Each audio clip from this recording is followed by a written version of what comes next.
जब तक हिंदुस्तान के चुनाव प्रजातंत्र में मशीनों से चुनाव हो गए, तब तक प्रजातंत्र का गला घोटा जाता रहा है। अगर भारत सरकार की नीयत साफ है और प्रजातंत्र को जिंदा रखना चाहते हैं तो तत्काल ईवीएम मशीनों से चुनाव बंद करके बैलेट पेपर से कराना चाहिए।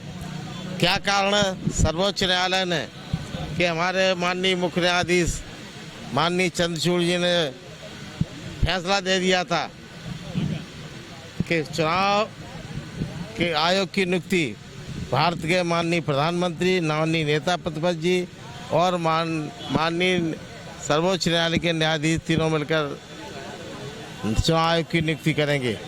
फिर क्या कारण था? अगर हमारे प्रधानमंत्री नरेंद्र मोदी जी प्रजातंत्र को स्वतंत्र और निष्पक्ष बनाकर चुनाव कराना चाहते, तो अगर उनकी ईमानदारी से चाहते थे तो कानून बदलने की ज़रूरत क्या थी?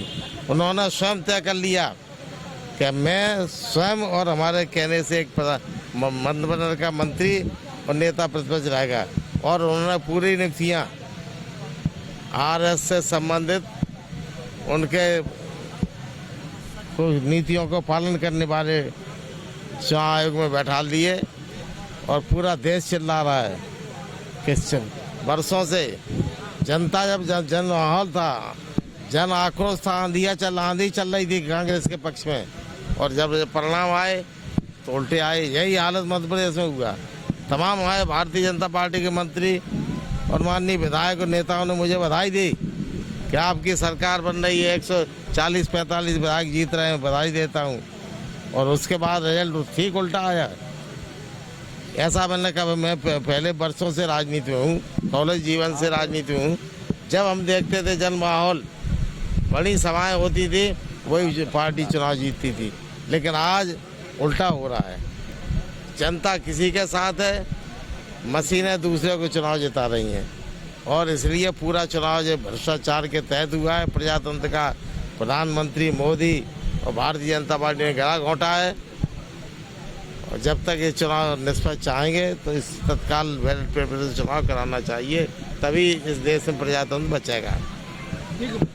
हमारे पार्टी के वरिष्ठ नेता और हम सब के नेता आदरणीय पीसी शर्मा जी ने हर जुल्म, अत्याचार और आम जनता की समस्याओं के लिए संघर्ष किया है।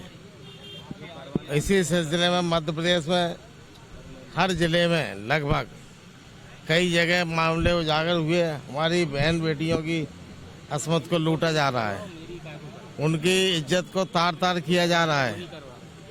सरकार के मुखिया माननीय मुख्यमंत्री जी को इतना समय नहीं है, तमाम विभागों के मंत्री हैं, राजनीति से समय नहीं है, बेटी की इज्जतों के लिए उनके कोई चिंता नहीं है, लगातार अस्मत को लूट रहे हैं। इसके विरोध में हमारे साथी पीसी शर्मा जी ने जो बिगुल बजाया है प्रदेश में, उसका हम सहयोग करने, उनके साथ चलकर अन्याय के विरुद्ध लड़ाई लड़ने के लिए से हम आए हैं, धरने पर बैठे हैं। और माननीय मुख्यमंत्री से मांग करते हैं कि आप कदम उठाइए।